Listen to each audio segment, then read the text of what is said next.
بعد أعوذ بالله من الشيطان الرجيم وما خلقت الجن والإنس إلا ليعبدون আল্লাহ পাক বলেছেন, আমি জিন এবং মানব জাতিকে শুধুমাত্র আমার ইবাদত করার জন্যই সৃষ্টি করেছি। আল্লাহ রাব্বুল আলামিন বলছেন, আমি জিন এবং মানব জাতিকে শুধুমাত্র আমার ইবাদত করার জন্যই সৃষ্টি করেছি, অন্য কোনো কারণে করিনি। আমরা এই আয়াতটা কম বেশি সবাই শুনেছি, কিন্তু সমস্যা হচ্ছে কিভাবে বাস্তবে এই আয়াতটাকে প্রয়োগ করব, এই বিষয়টা নিয়ে আমাদের মধ্যে অনেক সমস্যা আছে। আল্লাহ পাক বলছেন, আমাকে আপনাকে সৃষ্টি করেছেন শুধুমাত্র ইবাদত করার জন্যই। আর আমরা দুনিয়ার চিত্র যা দেখছি, যে আমরা দুনিয়ার কাজকর্মগুলো শেষ করে যদি সময় পাই তাহলে ইবাদত করতে আসে।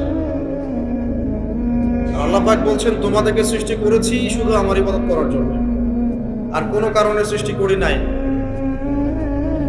আর আমরা দেখছি যে আমরা দুনিয়ার সব কাজগুলো শেষ করার পর যদি কিছু সময় থাকে তাহলেই মসজিদে আসছি, তাহলেই কোরআন তেলাওয়াত করতে বসছি, তাহলে আল্লাহর কিছু ফিকির করি, পরকালের চিন্তা করছি যদি সময় পাই।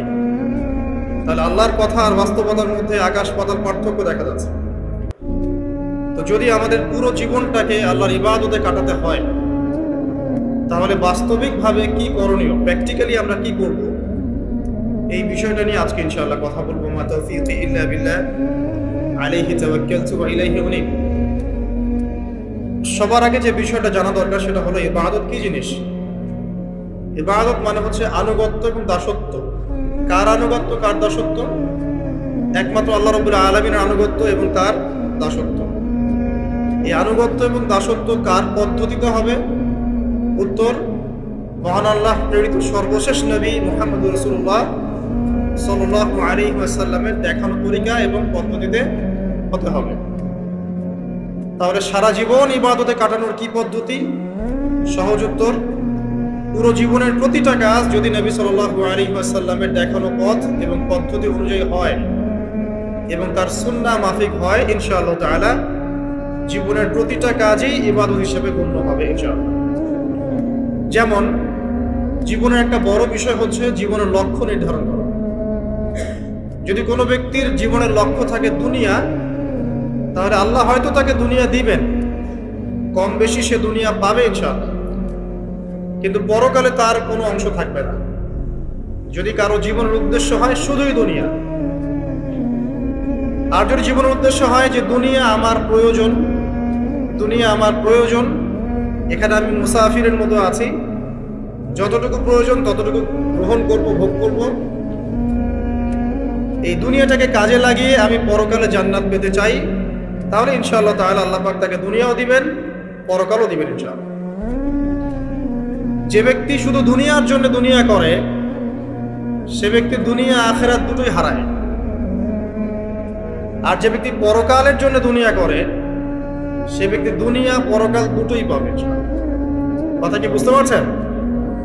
যে ব্যক্তি শুধু দুনিয়ার জন্যই দুনিয়া করে, এই ব্যক্তির পরকালের কোনো অংশ নাই, সে দুনিয়া আখিরাত দুটোই হারায়।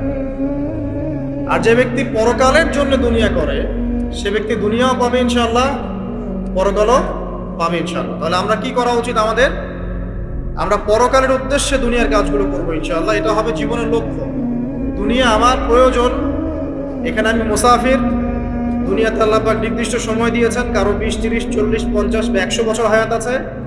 এই সময়টুকুর মধ্যে নবী মুহাম্মদ সাল্লাল্লাহু আলাইহি ওয়াসাল্লামের অনুকরণ এবং তার সুন্নাহ মাফিক জীবনযাপন করার মধ্য দিয়ে পরকালে আল্লাহর রেজামন্দি এবং সন্তুষ্টি অর্জন করা, এই হলো জীবনের লক্ষ্য এবং উদ্দেশ্য। এখন জীবনে চলার পথে থাকবে পড়াশোনার ব্যাপার। তাহলে কেউ যদি জীবনে, এই দুনিয়ার জীবনে পড়াশোনা করে, লেখাপড়া করে এই উদ্দেশ্যে যে সে জ্ঞান অর্জন করে আল্লাহকে চিনবে, রাসূলকে চিনবে, আল্লাহর দ্বীনকে চিনবে, এই দ্বীনের জ্ঞান অর্জন করবে, আমল করবে, প্রচার ঘটাবে, দ্বীন প্রতিষ্ঠায় কাজ করবে, ইনশাআল্লাহ তার ওই দ্বীনের জ্ঞান অর্জন করা বা দুনিয়ার ইলম অর্জন করাটাও কি হবে? ইবাদত। ওয়া মা খালাকতুল জিন্না ওয়াল ইনসা ইল্লা লিয়াবুদুন। আবার এই দুনিয়াতে আমাদেরকে ব্যবসা বাণিজ্য করতে হয়, ব্যবসা করতে হয়, কৃষিকাজ করতে হয়, চাকরি বাকরি করতে হয়, সরকারি চাকরি করতে হয়, সরকারি বিভিন্ন দায়িত্ব পালন করতে হয়, বেসরকারি ক্ষেত্রে কাজ করতে হয়, প্রশাসনিক ক্ষেত্রে কাজ করতে হয়। আমাদের অনেক ধরনের কাজের সেক্টর আছে। এই প্রতিটা কাজের সেক্টর যদি এই উদ্দেশ্যে মানুষ করে যে এর উদ্দেশ্য হচ্ছে দুনিয়াতে আমি একটা স্ট্যাটাস চাই, একটা সম্মান চাই, একটা বাড়ি চাই, একটা গাড়ি চাই, একটা সুন্দরী নারী চাই, তাহলে তার এই পুরো কাজ পরকালের স্বার্থে হবে না। এই পুরো কাজগুলো করার মধ্য দিয়ে সে পরকালে কোনো নেকি পাবে না। কিন্তু আমরা ব্যবসায়ী করি আর কৃষিকাজই করি আর সরকারি চাকরি করি বা বেসরকারি চাকরি করি, যাই করি, এগুলোর উদ্দেশ্য যদি হয় পরকাল অর্জন করা, এগুলোর মধ্য দিয়ে আল্লাহর সন্তুষ্টি অর্জন করা, এবং আমরা আমাদের কাজে সৎ থাকি, অনেস্ট থাকি, আশা করা যায় ইনশাআল্লাহ দুনিয়ার এই কাজগুলো ইবাদত হিসেবে গণ্য হবে ইনশাআল্লাহ। তাহলে জীবনের প্রতিটা ক্ষেত্রে ইবাদত করা সম্ভব। আমরা কি করি দুনিয়াতে? পরিবারকে সময় দেই, বিয়ে শাদী করি, বাচ্চা কাচ্চা প্রতিপালন করি, এক কথায় পারিবারিক দায়িত্বগুলো আমরা পালন করি। যদি পৃথিবীতে আমরা শুধু দুনিয়ার ভোগবিলাসের কারণে বিয়ে শাদী করি, বাচ্চা কাচ্চা নেই, জাস্ট দুনিয়ার জিনাত, অনলি দুনিয়ার জিনাত, এইসব কারণে যদি আমরা করি, তাহলে আপনার দুনিয়ার কাজগুলো দুনিয়া হিসেবেই গণ্য হবে, এটা পরকালের স্বার্থে গণ্য হবে না। আর পক্ষান্তরে যদি আপনি দুনিয়ার এই পারিবারিক জীবনটাও, আপনার পরিবার, আপনার ভরণ পোষণ, আপনার রিজিক, সন্তান সন্ততি প্রতিপালন করা, এই প্রত্যেকটা কাজের উদ্দেশ্য এমন করে ফিক্স করেন যে এগুলোর মধ্য দিয়ে আমি আল্লাহর সন্তুষ্টি চাচ্ছি, ইনশাআল্লাহ আপনার এই প্রত্যেকটা কাজই পরকালের নেকির মাধ্যম হিসেবে গণ্য হবে ইনশাআল্লাহ আযজা ওয়া জাল্লা। তো অল্প কথায় আমরা বুঝতে পারলাম যে আল্লাহ পাক এই পৃথিবীতে আমাদেরকে পাঠিয়েছেন শুধুমাত্র তার ইবাদত করার জন্য। আর দুনিয়ার প্রত্যেকটা কাজ তখনই ইবাদত হিসেবে গণ্য হবে যখন কাজগুলো নবী সাল্লাল্লাহু আলাইহি ওয়াসাল্লামের সুন্নাহ মাফিক হবে এবং আমাদের নিয়াত ঠিক থাকবে। নিয়াতটা হবে দুনিয়ার উদ্দেশ্যে নয়, আল্লাহর সন্তুষ্টি আর পরকালের স্বার্থে আমি দুনিয়ার কাজগুলো করছি। আমার কথা কি বুঝতে পারছেন? এই উদ্দেশ্যে যদি আমরা দুনিয়ার কাজগুলো করি, ইনশাআল্লাহ প্রতিটা কাজই কি হবে? ইবাদত হিসেবে গণ্য হবে। এগুলো হচ্ছে তাত্ত্বিক কথা। এখন প্র্যাকটিক্যাল কথায় আসেন যে কিভাবে আমরা আমাদের জীবনটাকে আল্লাহ পাকের রেজামন্দিতে, সন্তুষ্টির অর্জনের মাধ্যম হিসেবে ব্যয় করব। কিভাবে সম্ভব? আমরা তো তাত্ত্বিক অনেক কথাই বলছি যে করতে হবে করতে হবে, কিভাবে করব, প্র্যাকটিক্যালি কিভাবে করব। একটা বিষয় আমাদের জানা উচিত যে জুমার দিনে এই যে খুতবা চলছে, এই খুতবা চলাকালীন সময়ে আল্লাহ পাক দোয়া কবুল করেন। তাই মনের মধ্যে দোয়া করতে থাকবেন, মনে মনে দোয়া করতে থাকবেন ইনশাআল্লাহ। যদি আপনার রিজিক হালাল হয়, আকীদায়ে শিরক না থাকে, আমলে বেদাত না থাকে, ইনশাআল্লাহ আপনার দোয়া এখন কবুল হয়ে যাবে ইনশাআল্লাহ। অতএব সময়টাকে কাজে লাগান। তো প্র্যাকটিক্যালি কিভাবে কাজগুলো করবো, এটা হচ্ছে আমার খুতবার মূল জায়গা আজকের। এখনকার তরুণ প্রজন্ম হোক সে যুবক বা যুবতী, আমাদের পরবর্তী জেনারেশন এবং আমরা যারা এখন পরিবার গঠন করেছি, তাদের প্রত্যেকের জন্যই এই অংশটুকু খুব গুরুত্বপূর্ণ, বিশেষ করে তরুণ প্রজন্মের জন্য। কারণ এই বিষয়গুলো বলা যতটা সহজ, করা এতটা সহজ নয়। তবে তরুণরা চাইলে সম্ভব ইনশাআল্লাহ তাআলা। আল্লাহ পাক তৌফিক দান করুন, আমিন। আসুন, আয়াতটা আগে মাথায় নেই। আল্লাহ পাক কি বলেছেন সূরা জারিয়াত 56 নম্বর আয়াতে? ওয়ামা খালাকতুল জিন্না ওয়াল ইনসা ইল্লা লিয়াবুদুন। আমি জিন এবং মানব জাতিকে শুধুমাত্র আমার ইবাদত করার জন্যই সৃষ্টি করেছি, ব্যাস। আর আপনাকে আমাকে কেন পাঠিয়েছেন আল্লাহ পাক দুনিয়ায়? শুধুমাত্র তার ইবাদত করার জন্য। আর দুনিয়ার প্রতিটা কাজই ইবাদত হিসেবে গণ্য হবে যদি আমি কাজগুলোকে কার পদ্ধতিতে করি? নবী মুহাম্মদ সাল্লাল্লাহু আলাইহি ওয়াসাল্লামের দেখানো সুন্নাত এবং পদ্ধতিতে করি। কিন্তু করব কিভাবে, এটা হচ্ছে প্র্যাকটিক্যাল কথা। কিভাবে একজন প্রোডাক্টিভ মুসলিম হবে, এটা হচ্ছে কথা। শুরুটা করতে হবে এখান থেকে যে আজকে থেকে নিয়াত করতে হবে যে আগামী যতদিন আল্লাহ পাক বা যত বছর, যত যুগ আমাকে পৃথিবীতে বাঁচিয়ে রাখবেন, তার প্রত্যেকটা দিন আমি এই সুন্নাহর উপর আমল করার চেষ্টা করবো ইনশাআল্লাহ। যদি পারি না পারি সেটা পরের ব্যাপার, আগে নিয়াত থাকবে আমি আমার জীবনের শেষ দিন পর্যন্ত এভাবেই এই পদ্ধতিতে আমল করে যাওয়ার চেষ্টা করব ইনশাআল্লাহ তাআলা। শুরুটা করতে হবে এখান থেকে যে আজকে এশার নামাজ যখন হয়ে যাবে, এশার নামাজ এখানে হয় হয়তোবা 9টায় বা 9:15টায়, প্রত্যেকটা মসজিদে এভাবেই হচ্ছে, 9টায় হোক আর 9:15তেই হোক আমরা এশার নামাজ জামাতে পড়ার চেষ্টা করবো ইনশাআল্লাহ তাআলা। জামাতে নামাজ পড়ার পরে বাসায় গিয়ে খাওয়া দাওয়া করেই ঘুমিয়ে পড়তে হবে। আজকে থেকে আমাদের ট্রেনিং শুরু, কিভাবে আমি আমার জীবনের পুরো বিষয়টাকে ইবাদত হিসেবে কাটাবো, এটা ট্রেনিং শুরু হবে এখান থেকে, এশার নামাজের পর থেকে। এই জায়গায় যদি আমরা ভুল করি, বা এই বিষয়টা শক্ত করে আঁকড়ে ধরতে ব্যর্থ হই, তাহলে বাকি সব কাজগুলো ভেস্তে যাবে। এটা ভালো করে মাথায় রাখবেন। প্রথম কাজ কি? এশার নামাজের পরে কি করবেন? ঘুমিয়ে যাবেন। এখন এশার নামাজের পরে যদি খাবার খান, তারপরে কিছুক্ষণ পড়াশোনা করে হাঁটাহাঁটি করে ঘুমাবেন, কারণ খাবার খাওয়ার সাথে সাথেই বিছানায় যাওয়া উচিত নয়। আর যদি এশার নামাজের আগেই রাতের খাবার খেতে পারেন তাহলে সবচেয়ে বেশি ভালো।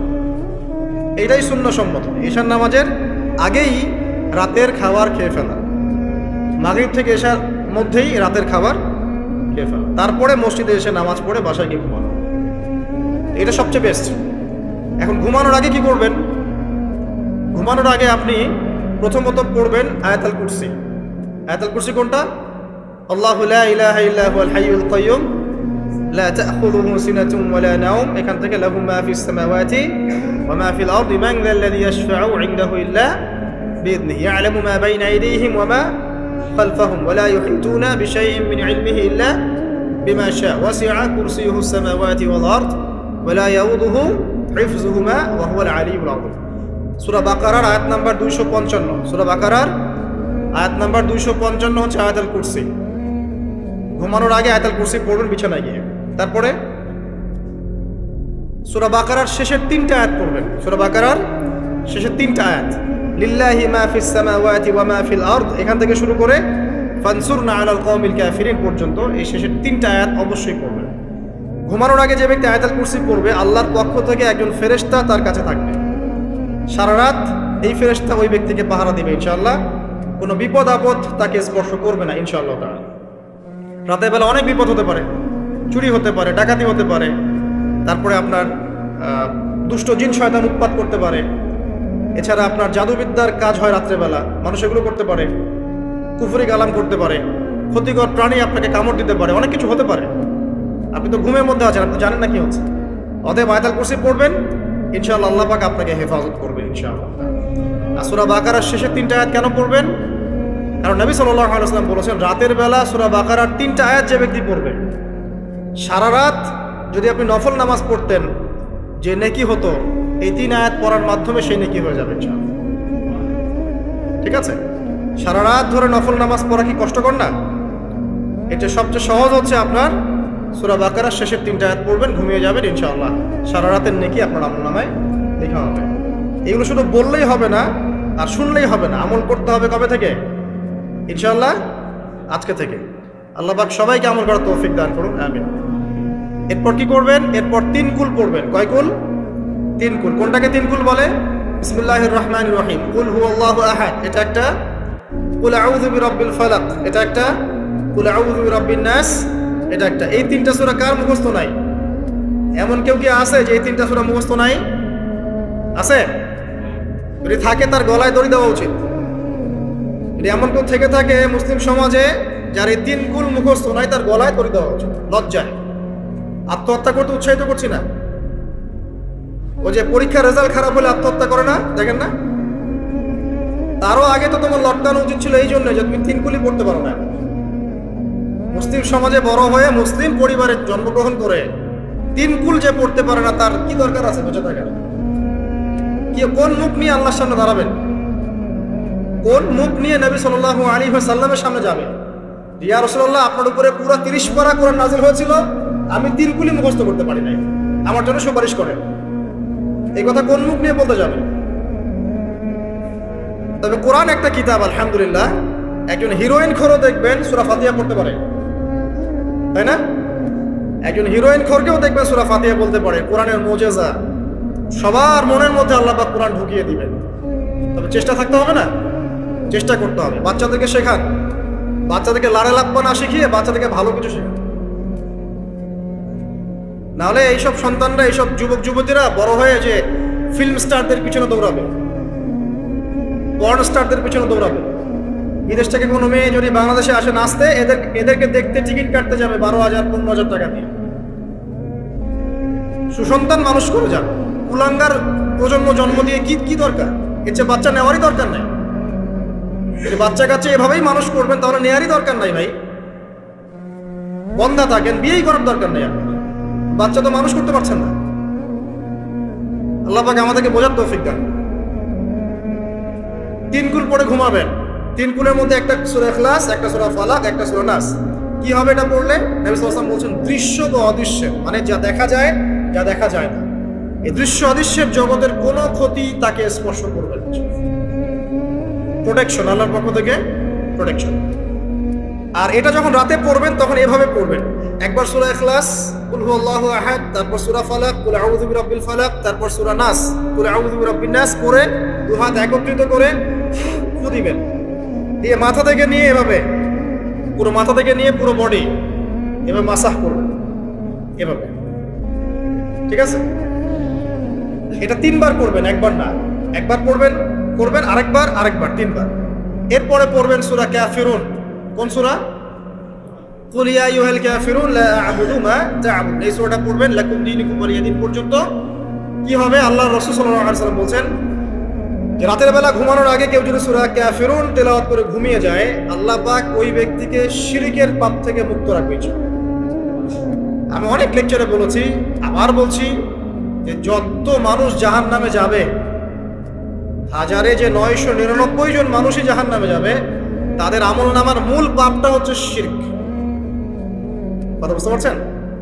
এই যে হাজারে যে পুরো 99% মানুষ জাহান্নামে যাচ্ছে, এটা তো হাদিস। তার মধ্যে যারা জাহান্নামে যাবে তাদের আমলনামায় সবচেয়ে কমন যে পাপটা থাকবে সেটা হলো কি? শিরকের পাপ। কারণ শিরক ছাড়া আল্লাহ পাক যে কোনো পাপ তওবা করলেই যাকে ইচ্ছা মাফ করে দিতে পারে। শিরকরত অবস্থায় কোনো মানুষ যদি মারা যায় তাহলে সে ব্যক্তি জাহান্নামে যাবে, এটাই চূড়ান্ত।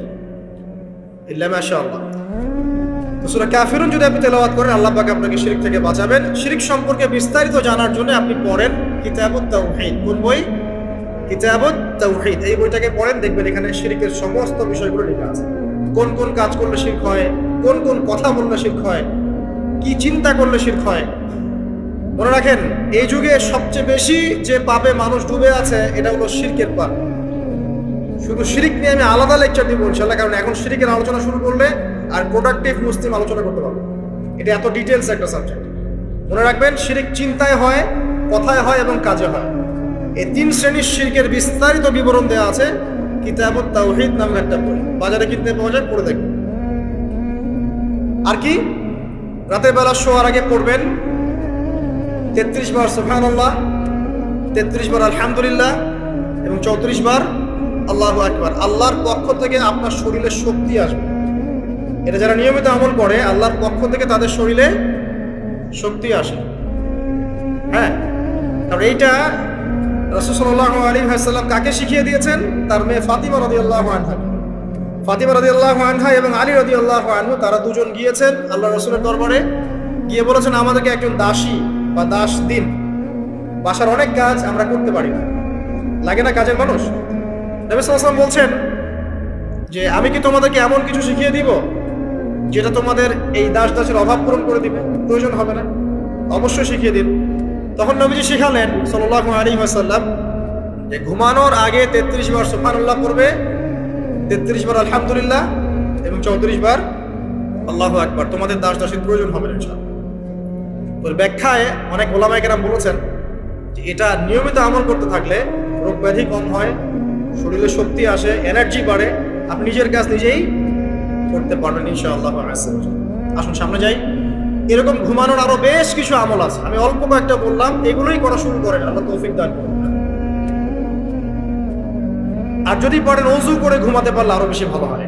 এবার আপনি ঘুমাচ্ছেন ডান কাত হয়ে, কি পড়বেন এই সময়? আল্লাহুম্মা বিসমিকা আমুতু ওয়া আহইয়া। আলহামদুলিল্লাহ, দোয়া সবার মুখস্থ আছে। এবার ঘুমান।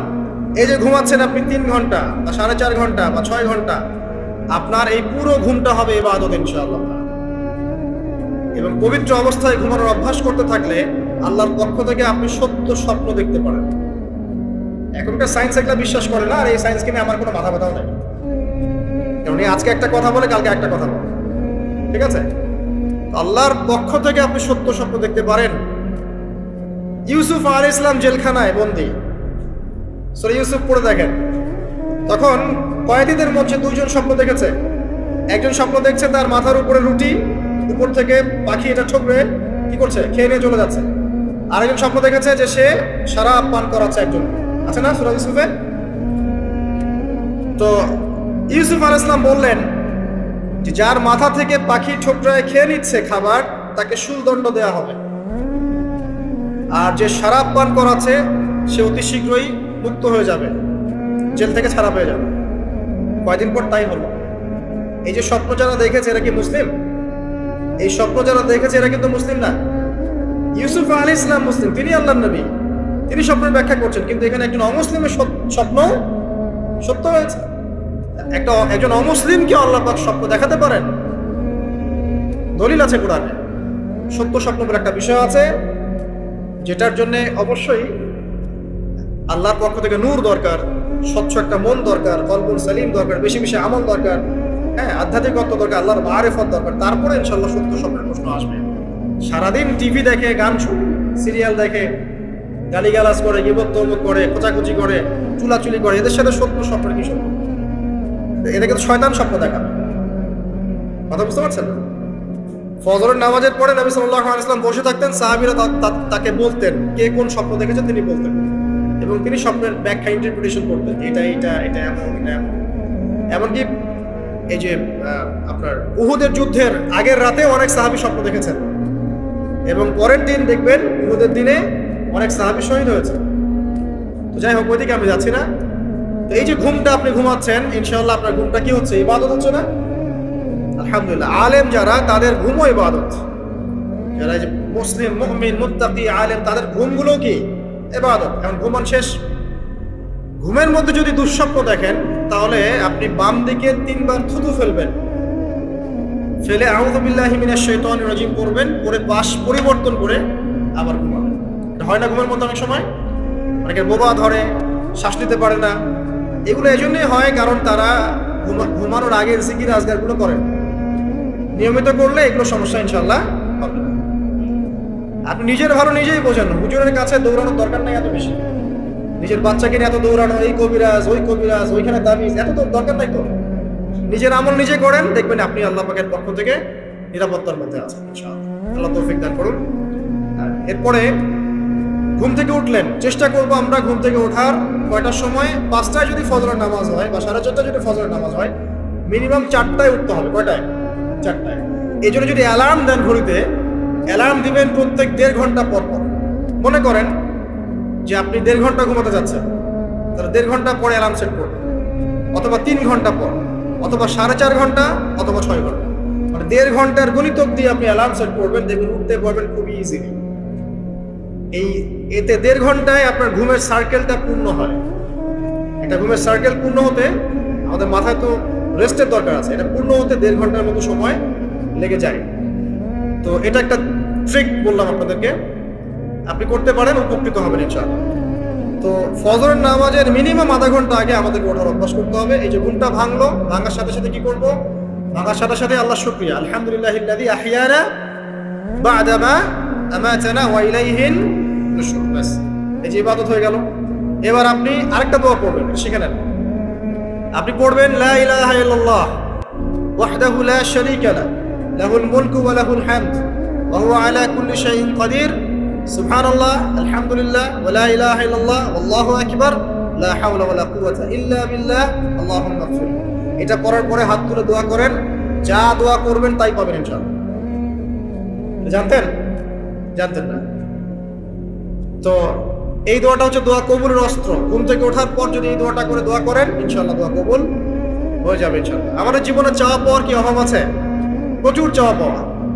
বৈধ চাওয়া পাওয়াগুলোকে পাওয়ার জন্য আল্লাহর সাথে সম্পর্ক করতে হয়। আর আল্লাহ পাকের সাথে সম্পর্কে কিছু ওসিলা মাধ্যম লাগে। এই দোয়াগুলো হলো মাধ্যম, আমলগুলো হচ্ছে মাধ্যম। তো আল্লাহ পাক যেমনটা বলেছেন, ফাযকুরুনি আযকুরকুম ওয়াশকুরুলি ওয়ালা তাকফুরুন, তোমরা আমাকে স্মরণ করো, আমিও তোমাদেরকে স্মরণ করব। আল্লাহ পাক তো এভাবে বলেছেন, যখন একজন মানুষ মনে মনে আমাকে ডাকে, আমিও মনে মনে ওকে স্মরণ করি। মনে করেন আপনি মনে মনে আল্লাহকে বলছেন, আল্লাহ আমি অসুস্থ, আমাকে শেফা দাও, বা আমার রিজিকের টেনশন আছে, আমার রিজিকের টেনশন দূর করে দাও, আল্লাহ আমাকে হেফাজত করো, আল্লাহ আমাকে দিনের জ্ঞান দাও, তোমার আনুগত্য করার তৌফিক দাও। এই যে মনে মনে আপনি আল্লাহকে ডাকছেন, নিঃসন্দেহে ওই মুহূর্তে আল্লাহ পাক আপনাকে স্মরণ করছেন। সাত আসমান ভেদ করে আরশের উপর থেকে আল্লাহ পাক আপনাকে স্মরণ করছেন। আল্লাহ পাক বলছেন, যখন একজন মানুষ জনসমক্ষে আল্লাহকে স্মরণ করে, যেমন আমরা এখন করছি, জনসমক্ষে সবার সামনে আল্লাহর কথা আলোচনা করছি, আল্লাহ পাক বলছেন আমিও তখন এর চেয়ে অনেক উত্তম জনসমাবেশে ওই বান্দাদের কথা স্মরণ করি। এই মুহূর্তে আল্লাহ পাক আমাদের কথা স্মরণ করছেন। আমাদের কোনো ফিলিংস আছে? আল্লাহ আমাদের কথা স্মরণ করছেন, ওই যে যুবক ছেলে বসে বসে ফোন টিপছে, কোনো ফিলিংস আছে? মানে মনস্তাত্ত্বিক ভাবে অন্তরে যখন নূর থাকে না, পাপ করতে করতে যখন অন্তরটা কলুষিত হয়ে যায়, কোনো ফিলিংস কাজ করে না। খুন করবে, কোনো ফিলিংস নাই। সুদ খাচ্ছে, কোনো ফিলিংস নাই। জেনা করছে ডেইলি, কোনো ফিলিংস নাই। দেখবেন ঘুষ নিচ্ছে, দুর্নীতি করছে, মানুষের সম্পদ আত্মসাৎ করছে, যারা পরিমাণ ফিলিংসও নাই আমি একটা পাপ করছি। কখন এরকম হয় জানেন? যখন এক কথায় যখন মানুষ পাপ করতে করতে করতে করতে, এই যে কলব বলে একটা কথা আছে, এই কলবের উপরে কালো কুৎসিত একটা মরিচা পড়ে যায়, তখন আর ফিলিংস কাজ করে না। তো ফিলিংস কাজ করানোর বুদ্ধি কি? দুইটা বুদ্ধি আছে। এক, বেশি বেশি কোরআন তেলাওয়াত করা, তাহলে অন্তরের মরিচা দূর হয়ে যাবে ইনশাআল্লাহ।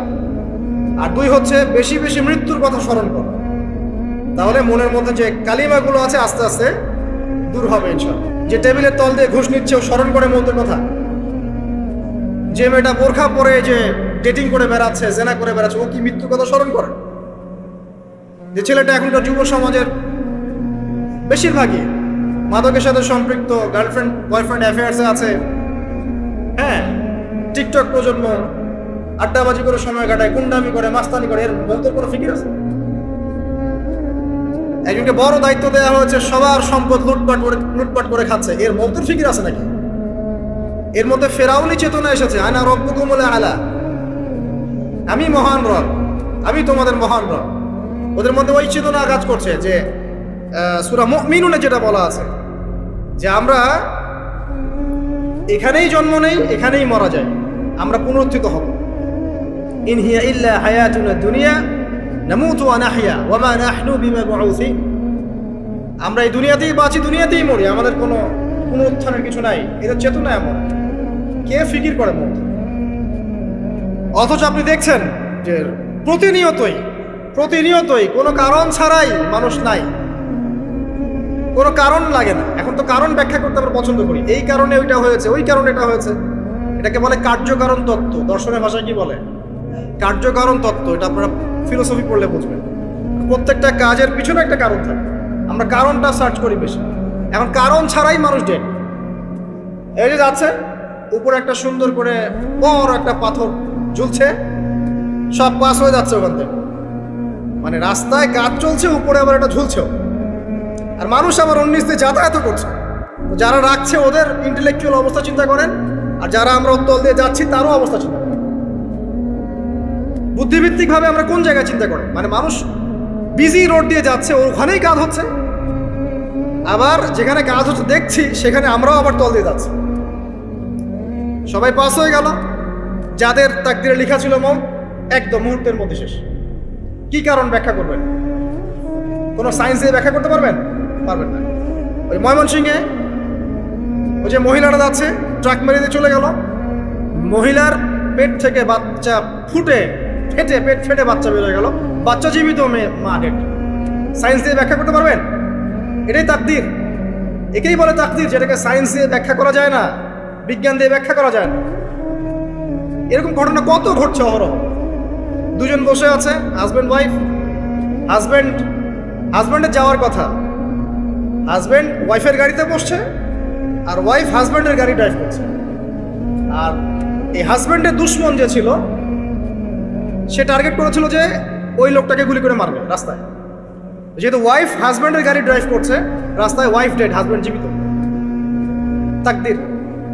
তো তাকদিরকে কি আপনি এই ভাগ্যটা কি আপনি সায়েন্স দিয়ে ব্যাখ্যা করতে পারবেন? সম্ভব? অহরহ এরকম মৌতের ঘটনা ঘটছে, তারপরেও দেখবেন যুবকদের এই বিলাসিতা, এই মানে আড্ডাবাজি, মেয়েদের পিছনে ঘোরা, এই যে মাদক সেবন করা, টিকটক করা, বুদ্ধি প্রতিবন্ধী প্রজন্মের মতো, এগুলো থামছে না। কোনো শিক্ষাই তারা নিতে যাচ্ছে। বয়স হয়ে গেছে, অনেক বয়স, দেখবেন ওই যে চায়ের দোকানে বসে ক্যারাম খেলছে। বুড়া মানুষ, তার হায়াতের কতদিন বাকি আছে আল্লাহ ভালো জানেন। দেখবেন দিব্যি কোনো টেনশনই নাই, ক্যারাম বোর্ড খেলছে, লুডু খেলছে। দেখেন আর যে আপনাদের গ্রামাঞ্চলে যে চায়ের স্টলগুলো আছে, দেখবেন ওই যে টিভি ছেড়ে রেখে দিবে, ঘন্টার পর ঘন্টা টিভি চলছে, মানুষ চা খাবে 1 কাপ আর টিভি দেখবে 5 ঘন্টা। ওর যে হায়াতের কোনো মূল্যই তার কাছে না। আল্লাহ পাক তাকে একটা সময় দিয়ে পাঠিয়েছেন, কোনো ফিলিংস নেই। অথচ মানুষ প্রতিদিন, দিনে রাতে, প্রত্যেক দিন মানুষ অহরহ মারা যাচ্ছে। যাদের ভিতরে মৌতের চিন্তা আছে তারা কিন্তু পাপ কম করলেও ফিরে আসে আল্লাহর দিকে, কারণ তাদের প্রতি মৌতের ফিকির আছে। আর যাদের মৃত্যুর কোনো চিন্তা নাই, তারা এই রাজনীতি বলেন, অর্থনীতি বলেন, সমাজনীতি বলেন, আর এই পরিবার আর ধর্ম বলেন, সমস্ত ক্ষেত্রে পাপ করে বেড়াবে, কোনো ফিকির নেই। আল্লাহ পাক আমাদেরকে মৌতের ফিকির করার তৌফিক দান করুন, পরকালের জীবনটাকে আসল জেনে দুনিয়ার কাজগুলো করার তৌফিক আল্লাহ পাক দান।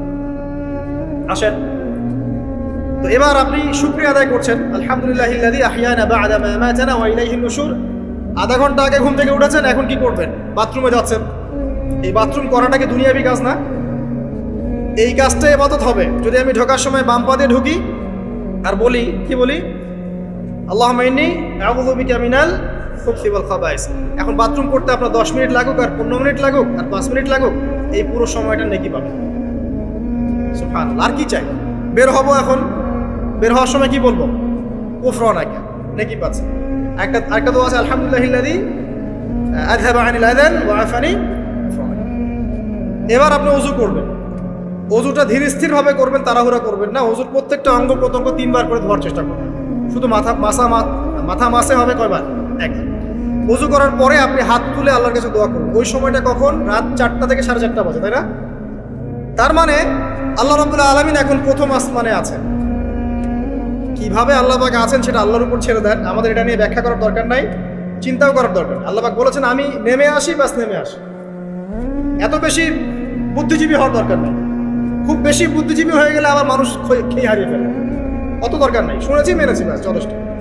আল্লাহ পাক নেমে আসেন, কি বলেন? আল্লাহ বলেন যে কেউ কি আছো আমার কাছে কিছু চাইবে, আমি দিব। কেউ কি আছো যে আমাকে ডাকবে, আমি তোমার ডাকে সাড়া দেবো? কেউ কি আছো আমার কাছে কোনো কিছু দোয়া করবে? হ্যাঁ, হাজত আছে, আমি পূরণ করে দেবো। এভাবে আল্লাহ পাক ফজর পর্যন্ত বলতেই থাকেন। বলেন তো আমাদের কোনো ফিকির আছে? আমরা সবাই ঘুমাই কয়টায়? হয় 1টায়, না 2টায়, না 3টায়, ম্যাক্সিমাম এখনকার। আমি যে বিষয়টা নিয়ে কথা বলছি এটা খুবই কঠিন। 9টা থেকে 10টার মধ্যে বা 11টার মধ্যে ঘুমাতে হবে, এটা খুবই কঠিন বিষয় এখনকার জেনারেশনের কাছে। এর জন্য প্রথম যে কাজটা সেটা হলো রাত্রেবেলা স্মার্টফোন আর চালানো যাবে। এশার নামাজ শেষ, ফোন একদম ডয়ারে লক করে রাখতে, কিচ্ছু করার নাই। এটা না করতে পারলে আপনি ঘুমাতে পারবেনই না। এবং এরপর দিনে আসছি, তখন বলছি দিনে কিছু কাজ আছে। দিনের কাজগুলো যদি আমরা ঠিকঠাক মতো করি তাহলে রাতে তাড়াতাড়ি ঘুম আসবে, যদি না করি তাহলে ঘুম আসবে।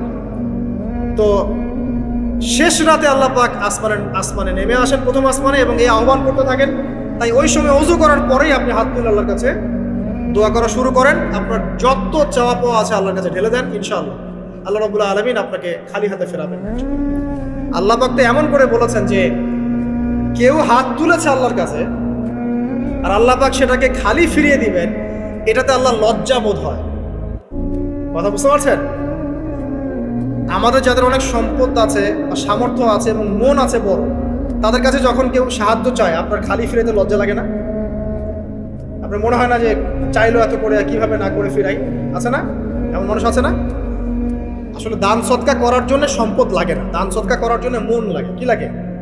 মন লাগে।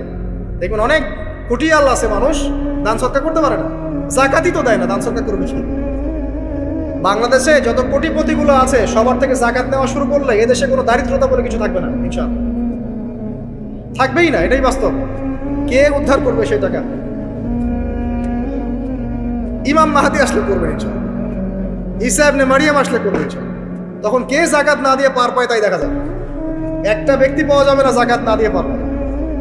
অবশ্য তখন এমন একটা যুগ আসবে যে মানুষ জাকাতের টাকা নিয়ে ঘুরবে, কিন্তু নেওয়ার মতো মানুষ না, সবাই স্বচ্ছ। আল্লাহ পাক সেই সুদিন ফিরে আনুক, আমিন। এটা বলছিলাম যে সৎকার করার জন্য মন লাগে, আপনার টাকা লাগে না। এখন আসেন, কেউ যদি আমাদের কাছে এভাবে চায় আমরা খালি ফিরাতে লজ্জা বোধ করি। আল্লাহ পাক বলছেন যে আমার কাছে যখন বান্দা কিছু চায় তার হাতটাকে আমি খালি ফিরাই দেবো, এটাতে আমি লজ্জা করব। দোয়া করলে কয়েকটা বিষয়ের একটা হবেই, হয় আপনি সাথে সাথে সেটা পাবেন, না হলে একটু দেরিতে পাবেন, না হলে আল্লাহ পাক সেটা জমা করে রাখবেন পরকালের জন্য। পরকালে যখন আপনি দাঁড়াবেন আল্লাহর সামনে, আল্লাহ বলবেন দুনিয়াতে তুমি এই এই বিষয়গুলো চেয়েছিলে, আমি দুনিয়াতে দেই নাই, পরকালে তোমার জন্য সঞ্চিত রেখেছি, এখন না। তখন মানুষ কি বলবো জানেন? আমরা বলবো যে আল্লাহ দুনিয়াতে কিছুই যদি না পাইতাম, আজকেই সব দিত, তাহলেই হবে। তো বেশি বেশি দোয়া করার অভ্যাস তৈরি করেন, বেশি বেশি দোয়া করেন। দোয়াই ইবাদত, আর দোয়া হল ইবাদত, দোয়াই ইবাদত। দোয়া করতে থাকেন, ইনশাআল্লাহ দেখবেন আল্লাহর সাথে আপনার সম্পর্ক গাঢ় হবে। যার সাথে আল্লাহর সম্পর্ক যত বেশি গাঢ় হবে, ইনশাআল্লাহ সে তত বেশি পরকালের বাসিন্দা হবে, দুনিয়ার বাসিন্দা কম হবে। আল্লাহ পাকে নূর এবং মারিফত সে অর্জন করতে পারবে ইনশাআল্লাহ তাআলা। এবারে আমরা কি করব? এবার মিনিমাম 2 রাকাত নামাজ পড়ার চেষ্টা করব। রাতের সালাত 2 রাকাত পড়ে আপনি 2, 4, 6, 8, 10, 12, 20 পড়তেই থাকতে পারেন, কোনো সমস্যা নেই। কিন্তু মিনিমাম 2 রাকাত নামাজ তাহাজ্জুদ আপনি পড়ার চেষ্টা করুন। পড়া যাবে না? আর নামাজটাকে তাড়াহুড়া করবেন না, কাইন্ডলি আল্লাহর ওয়াস্তে তাড়াহুড়া করুন।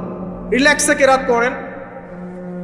করেন, রুকুতে সময় দেন, সেজদায় সময় দেন, 2 সেজদার মাঝখানে সময় দেন, শেষ বৈঠকে দোয়াগুলো করেন, তারপর ধীর স্থিরভাবে সালাম ফিরান, হাত তুলে দোয়া করেন, সময় দেন। কারণ আমি কি বলছি, সূরা জারিয়াতে 56 নম্বর আয়াতে আল্লাহ পাক বলেছেন দুনিয়াতে পাঠিয়েছি শুধু আল্লাহর ইবাদত করার। তো যে কারণে এসেছি এটাতে এত তাড়া কিসের? অনেক মসজিদে নামাজ পড়লে মনে হয় ইমাম সাহেবকে বলি যে আপনার কি পেশাব পায়খানার চাপ নিয়ে নামাজ পড়ান? এমন অনেক মসজিদে নামাজ পড়েছি, মনে হয় ইমাম সাহেবকে ডেকে একটু কানে কানে বলি যে ভাই আপনার কি পেশাব পায়খানার চাপ আছে?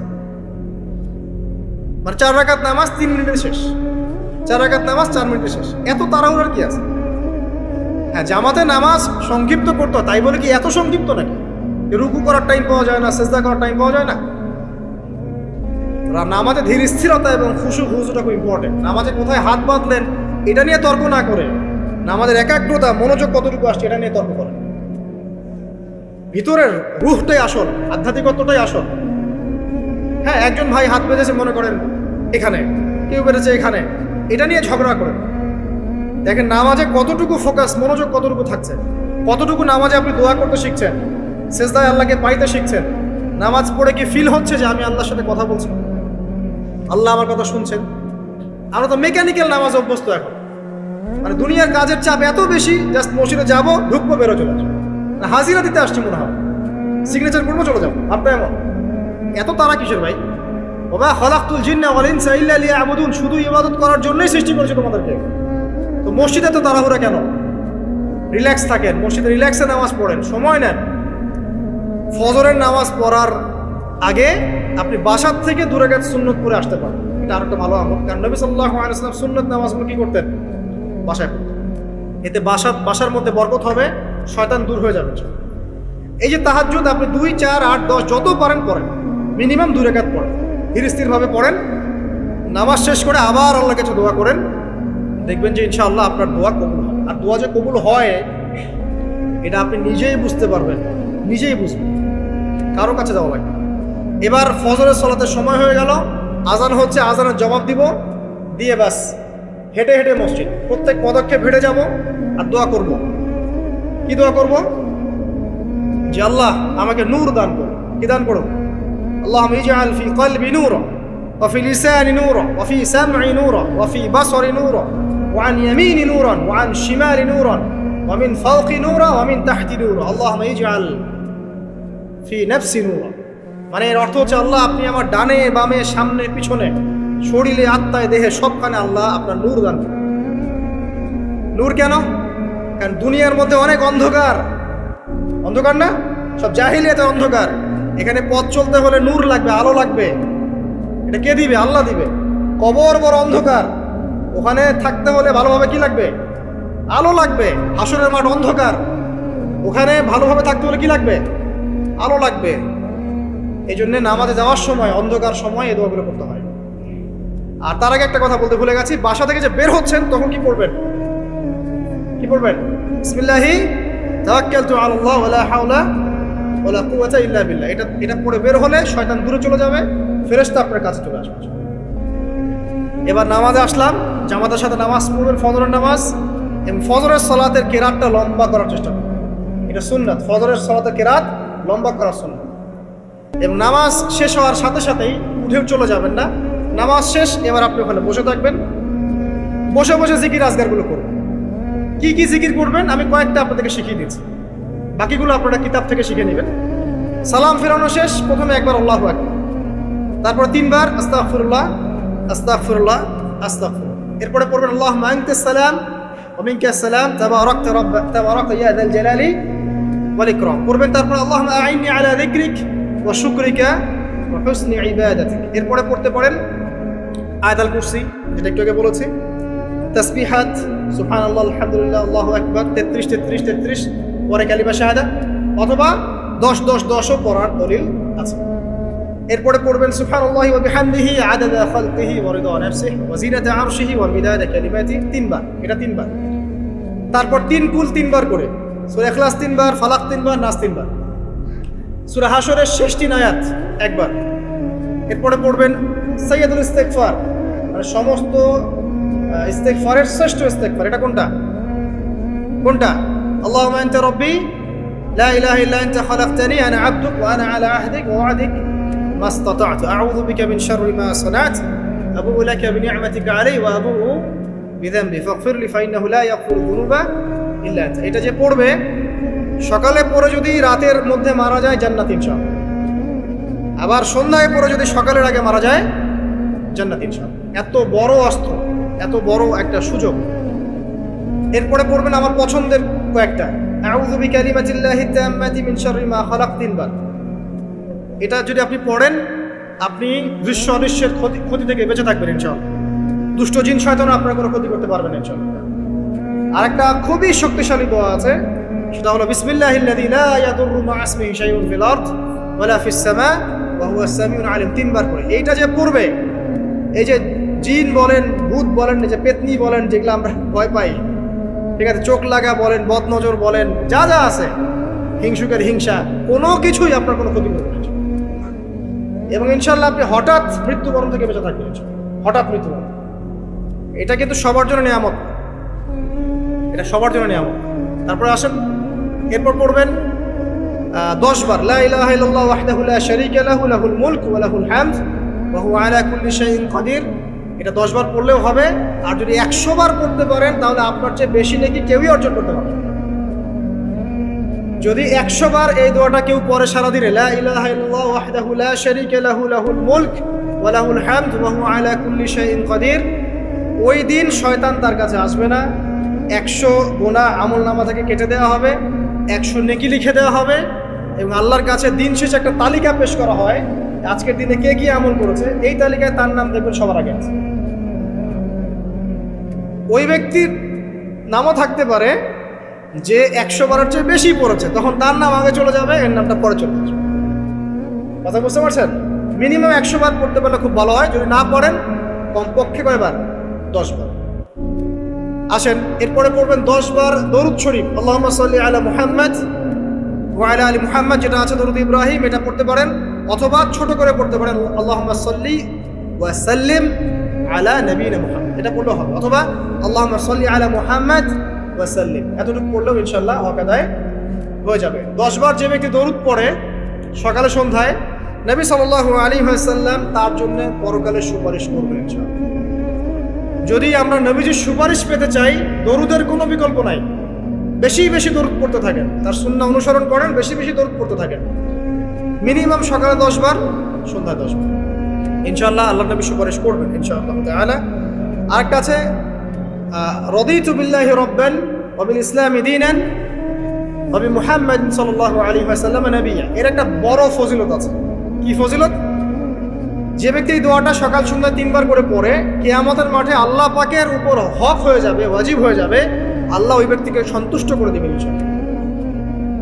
সন্তুষ্ট করে দিবেন মানে কি? ইনশাআল্লাহ সে জান্নাতে যাবে। আরেকটা আছে, এটা বলে শেষ করি, হাসবি আল্লাহু লা ইলাহা ইল্লাহু আলাইহি তাওয়াক্কালতু ওয়া হুয়া রাব্বুল আরশিল আযীম। এটা পড়তে হবে 7 বার। কয়বার? 7 বার। তাহলে কি হবে? আপনার দুনিয়া আখিরাতের যে চাওয়া পাওয়াগুলো আছে, এর জন্য আল্লাহ পাকি আপনার জন্য যথেষ্ট হয়ে যাবে, কাউকে লাগবে। এইগুলা ফরজ নামাজ, ফজরের নামাজ জামাতে পড়ার পরে বসে বসে এইগুলো করতে থাকবেন। যদি দোয়া আগে করা হয়, নামাজে মোনাজাত যেটা হচ্ছে আমাদের সমাজে, এটা যদি আগে করে ফেলা হয়, তাহলে দোয়ার পরে বসে থাকবেন, বসে বসে এগুলো করতে থাকবেন। যদি পারেন ইশরাকের নামাজটা পড়ে মসজিদ থেকে বের হতে পারেন। ইশরাকের নামাজ মানে ফজরের সূর্য উঠে যাওয়ার পরে 2 রাকাত নফল পড়ে যে ব্যক্তি যাবে বাসায়, মানে প্রথমে ফজরের নামাজ জামাতে পড়েছে, জিকির আজগার করেছে, ইশরাকের সময় হয়েছে, নামাজ পড়ে বের হলো, এই ব্যক্তির আমল নামায় একটা কবুল হজের নেকি দেওয়া হবে, একটা কবুল উমরার নেকি দেওয়া হবে। এগুলো খুবই সহজে আমল করা যায়। এরপরে আপনি বাসায় ফিরে গিয়ে বা মসজিদেই কোরআন তেলাওয়াত করবেন। আমরা কোরআন তেলাওয়াত করব। কোরআন তেলাওয়াত করবেন 1 পারা, 1 পারা পারেন না অর্ধেক পারা, অর্ধেক পারা পারেন না 5 পৃষ্ঠা, 5 পৃষ্ঠা পারেন না কমপক্ষে 1 পৃষ্ঠা পারবেন না, 1 পৃষ্ঠা করে হলেও প্রতিদিন কোরআন তেলাওয়াত করতে হবে। পারবেন না ইনশাআল্লাহ? প্রত্যেক হরফে 10 নেকি পাবেন। কোরআন আপনার পক্ষে সুপারিশ করবে ইনশাআল্লাহ, এবং এই কোরআন আপনাকে ছায়া দিবে, সূরা বাকারা আলে ইমরানের মতো ছায়া দিবে কিয়ামতের মাঠে। এবং এটা নবী সাল্লাল্লাহু আলাইহি ওয়াসাল্লাম যেটা বলেছেন, আল কোরআন হুজ্জাতুল লাকা ওয়া আলাইক, এটা তোমার পক্ষে সাক্ষী দিবে অথবা বিপক্ষে সাক্ষী দিবে। তো কোরআন তেলাওয়াত করবেন। এরপরে আমরা কি করি? আমরা হয়তো যে যার মতো চলে যাই, কেউ স্কুলে চলে যান, নাস্তা করেন। আচ্ছা, নাস্তার আগে একটা কথা বলি। সকালে নাস্তা করবেন এমনভাবে যে, এখনকার ডক্টররাও বলেন এই কথাটা, সকালবেলা একটু বেশি খেতে হয়, সকালবেলা একটু বেশি হেভি ফুড নিতে হয়, দুপুরে তার চেয়ে একটু কম, রাতে আরও কম। আর আমাদেরটা উল্টা, কিন্তু সকালে অল্প একটু, দুপুরে একদম বিশাল, রাতের বেলা আরও বিশাল, নাকি? তো নিয়মটা হচ্ছে এই যে সকালে খেতে হয় বেশি, সারাদিন আপনাকে কাজ করতে হবে, সকালে আপনাকে বেশি হাইজেনিক ভালো ফুড খেতে হবে, দুপুরে তার চেয়ে একটু কম, আর রাতে তার চেয়ে কম। এভাবে খেতে পারলে প্রফিটিক খাওয়া হবে ইনশাআল্লাহ। আর খাবার আমাদের সুন্নাহ মতো খাওয়ার দরকার নেই, নবী সাল্লাল্লাহু আলাইহি ওয়াসাল্লামের সুন্নাহ মতো খাই। আমাদের সুন্নাহটা কেমন? আমরা 7 পেট খাই। কয় পেট? 7 পেট। যদি পেটের মধ্যে কিছু জায়গা ফাঁকা থাকে, সেটাও কিছু মিষ্টি দিয়ে ঢুকায় সামার পেটে ভর্তি করতে হবে। এটা চ্যালেঞ্জ, পেটটা ভর্তি করতে হবে। আর নবী সাল্লাল্লাহু আলাইহি ওয়াসাল্লাম খেতেন এভাবে যে পেটটাকে 3 ভাগ করতেন। 1 ভাগ খাবার খেতেন, 1 ভাগ তিনি পানীয় পান করতেন, আর 1 ভাগটা ফাঁকা রাখতেন। আপনি এভাবে খাওয়া শুরু করেন, দেখবেন আপনি ফিজিক্যালি ফিট ফিল করছেন এবং আপনি ক্লান্ত হচ্ছেন কম, অলসতা কম আসছে কাজে, আপনি এনথুজিয়াজম পাবেন ইনশাআল্লাহ। তো খাবারের ব্যাপারটা সতর্ক থাকে। আর এই যুগে খাবারের মধ্যে প্রচুর ভেজাল আছে। চেষ্টা করতে হবে ম্যানুফ্যাকচার্ড খাবারগুলো বাদ দিয়ে হোমমেড যে ফুডগুলো আছে, হোমমেড ফুড মানে বাসায় যেগুলো আমরা তৈরি করি, ফ্রেশ হাইজেনিক ফুডগুলো খাওয়ার চেষ্টা করতে হবে। স্পেশালি বাচ্চাদের ব্যাপার সতর্ক থাকতে হবে। বাচ্চাদেরকে, তরুণদেরকে এমন কোনো খাবার খাওয়া যাবে না যে খাবারটা খেলে আপনি অসুস্থ হয়ে যান, আপনার স্ট্যামিনা কমে যায়, আপনি ফিজিক্যালি দুর্বল হয়ে পড়েন। এটা খুব খেয়াল রাখবেন। খাবার, এই যে আপনারা যে গ্রামাঞ্চলে থাকেন, আপনারা সৌভাগ্যবান একদিক থেকে যে আপনারা ফ্রেশ খাবার উৎপন্ন করে খেতে পারেন। শেষ জামানায় খাবারের মধ্যে খুব ভেজাল আসবে, এটা বিভিন্ন হাদিস দিয়ে মেলানো যায়, আমি ওদিকে যাচ্ছি না। কনক্লুশন বললাম, শেষ জামানায় খাবারের প্রচুর ভেজাল আসবে। তো এই ভেজালগুলো থেকে দূরে থাকতে হলে আমাদেরকে হাইজেনিক ফুডের দিকে ফোকাস করতে হবে এবং প্রোডাক্ট খাবার উৎপন্ন করে খেতে পারলে খুব বেশি ভালো হয়। না পারলে রুট লেভেল থেকে খাবার নিয়ে আসতে হবে। আর অ্যাটলিস্ট ম্যানুফ্যাকচার যে খাবারগুলো বাজারে ঘোরাফেরা করে, এগুলো অ্যাভয়েড করতে হবে। দেখতে অনেক মুখরোচক লাগতে পারে, স্বাদ অনেক মজা হতে পারে, কিন্তু এগুলো শরীরের জন্য অনেক ক্ষতিকর। এতে করে আমাদের যুব সমাজ আস্তে আস্তে কিন্তু দুর্বল হয়ে যাচ্ছে।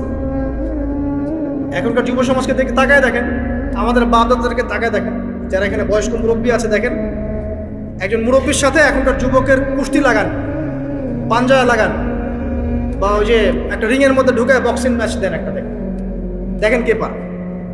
আমি নিশ্চিত ওই চাচাই পারে। আমরা নিজেরাই তো এর প্রমাণ।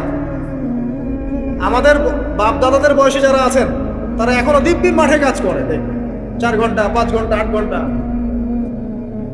রিক্সা চালাচ্ছে, ভ্যান চালাচ্ছে, কৃষি কাজ করছে, কত পরিশ্রম করছে।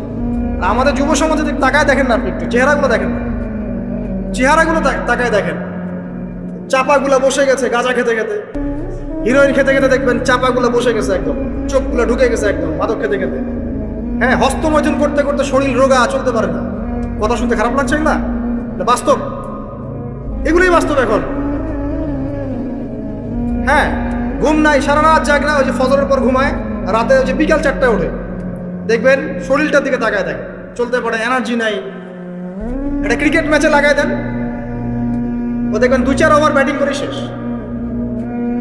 কোন কাজ করতে পারবে? ওই মাঠের বাইরে থেকে বলতে পারবে যে আর এই খেলতে পারে না, ও অমুক খেলতে পারে না, অমুক খেলতে পারে না। ওকে লাগাই দেন না, ব্যাটটা ধরে লাগাই দেন, দেখবেন ও কয়টা পিঠে দেবেন। জিম করে না, ফিজিক্যালি এক্সারসাইজগুলো করে না, স্কিল নাই। আগেকার মানুষ অনেক স্কিল ছিল, তারা ঘরের কাজ পারতো, সাঁতার পারতো, তারা মার্শাল আর্ট পারতো, কৃষিকাজ পারতো, অন্যান্য বিভিন্ন সেক্টরে তারা কিন্তু মানে মাল্টি প্রতিভার অধিকারী ছিল। স্কিল কম, দেখবেন একদিকে ফোকাস কম। এগুলো কিভাবে হলো আসলে? এগুলো তো একদিনে হয়নি। সারাদিন দেখবেন ফোনে, আর ওই মেয়ের পিছনে, আর কফি শপে, অথবা মিউজিকের কোনো ইনস্ট্রুমেন্ট নিয়ে বসে আছে, অথবা এর মাঝে যদি কেউ মন্দের ভালো থেকে থাকে সে দেখবেন টিকটক করছে।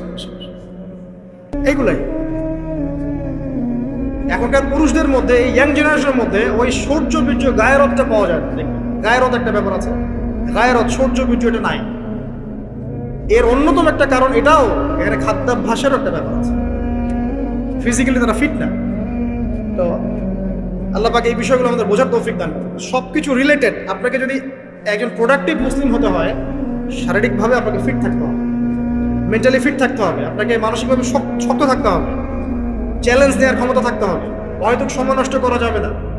যে কাজ ফাহেসা, দুনিয়াবি কাজ, পরকালের কোনো স্বার্থ নাই, ওখানে সময় নষ্ট করা যাবে না।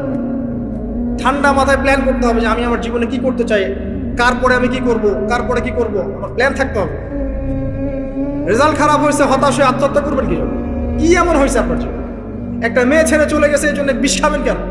কি হয়েছে? একটা মেয়ে তো ছেড়ে চলে গেছে, মেয়ের অভাব নাকি? বোরখা পরা মেয়েরাও তো এখন কিস করে, দেখেন বোরখা পরা মেয়েগুলো দেখেন রাস্তাঘাটে ওই যে নায়কের হাত ধরে চুমু খাচ্ছে। অনলাইনে দেখে আসলাম, ওই যে বলছিলাম যে সব বোরখা পরা মেয়ের মধ্যেই আপনার ইয়ে থাকে না, দিনদারিতা থাকে না। সব বোরখা পরা মেয়ের মধ্যেই কিন্তু দিনদারিতা থাকে না। তো বোরখা থেকে পাগল হওয়ার দরকার নেই এত। এবং সে বলছে আমার জীবন সার্থক। মানে একজন গায়রে মাহরাম ব্যক্তিকে, ফিল্ম স্টার একজন গায়রে মাহরাম ব্যক্তি, তাকে সে হাত ধরে চুমু খেয়ে বলছে তার জীবন সার্থক। তাহলে কোন প্রজন্ম লালন করে কবরে যাচ্ছে ওরা চিন্তা করেন একটু? আর যার হাতটা ধরে এই কাজটা করছে সে আবার মাথায় হাত বুলাই দিচ্ছে, হ্যাঁ মা ভালো থাক। তোর কে হয় এটা? তোর বউ হয়? আশ্চর্য একটা বিষয়। আর এগুলো আমরা প্রমোট করছি অনলাইনের মধ্য দিয়ে, যে কোনো অনলাইনে দেখবেন এটা চলছে রাতারাতি। মানে এগুলো উস্কানো হচ্ছে আমাদেরকে। শোনেন, আমাদেরকে এগুলো এইসব পাপের মধ্যে এমনভাবে নিয়ে আসা হচ্ছে যে মনে হচ্ছে এগুলো স্বাভাবিক। এক সময় একটা মেয়ে যদি রেপড হতো, মানুষের মাথা ব্যথা শুরু হয়ে যেত, অফিস আদালত কোর্ট কাচারি করে একাকার করে ফেলতাম। এখন রেপ হতে হতে হতে হতে মনে হয় এটা স্বাভাবিক। আগে একটা মানুষ মদ পান করলে তার মধ্যে একটা ফিলিংস থাকতো আমি খারাপ কাজ করছি। এখন এই মদকে প্রমোট করতে করতে মদটাকে এত ইজি করে ফেলা হচ্ছে, মনে হচ্ছে এটা স্বাভাবিক বিষয়। মানুষ খুন করাটা, আগে একটা মানুষকে খুন করলে মানুষ মনে হতো যেটা এটা বিশাল পাপ, একটা সমাজের মানুষ ওর দিকে খারাপ চোখে তাকা থাকতো। আর খুন হতে হতে হতে মানুষ মিডিয়া এটাকে প্রমোট করছে, করতে করতে নর্মাল। এই পাপগুলোকে নর্মাল করে ফেলার ট্রেন্ডটা মিডিয়ার মধ্যে দিয়ে করা হয়েছে, স্বাভাবিকভাবে নেওয়া হচ্ছে সবকিছু। গার্লফ্রেন্ড বয়ফ্রেন্ড অ্যাফেয়ার্সকে আগে মানুষ লুকায় লুকায় করতো, চিঠি দিলেও লুকায় লুকায়, যেটা কেউ জানতে না পারে। এখন ওপেন রাস্তায় সব, মানে এটা নর্মাল করে ফেলা হচ্ছে। আরো যে কি হবে সামনে আল্লাহ ভালো জানেন। সুবহানাল্লাহ। যারা বড় বড় শহরগুলোতে থাকে তাদের তো মানে দিন শুরু হয় আল্লাহর নাফরমানি দিয়ে, আর রাত আসে মানুষের গজব দিয়ে, মানুষের অভিশাপ দিয়ে। মেয়েরা আগে যদি বেপর্দায় চলতো লজ্জা করতো, এটা লজ্জাবোধ ছিল, যে একটা লজ্জা লাগতো যে না আমি খারাপ ভাবে চলছি, মানুষ আমাকে দেখছে কেমন লাগছে। এখন দেখবেন ও গেঞ্জি পরে হাঁটছে, কোনো ফিলিংসই নাই, স্বাভাবিক, নর্মাল করে ফেলা হচ্ছে এগুলো সবকিছু। এখন দেখবেন মেয়েদেরকে, ছোট ছোট মেয়েগুলোকে রেপ করা হচ্ছে, ছোট ছোট বাচ্চা মেয়ে, দেখবেন কয়েকদিন পর এটাও স্বাভাবিক হয়ে যাবে। প্রতারণা, আগে মানুষ প্রতারণা করলে মানুষ মনে করতো যে আমাকে মানুষ প্রতারক মনে করতে পারে, একটা চক্ষু লজ্জা কাজ করতো। এখন সেই চক্ষু লজ্জা নাই, নর্মাল। ঘুষ নেওয়াটাকে মানুষ মনে করতো আগে যে কেউ জানতে পারলে হয়তো সমস্যা, আর নর্মাল এখন নিতেই পারে, ঘুষটা হবে না তোমার জব। করাপশনে মানুষ গেলে মানুষ ভয় করতো যদি জেনে যায় আমার চাকরি থাকবে না।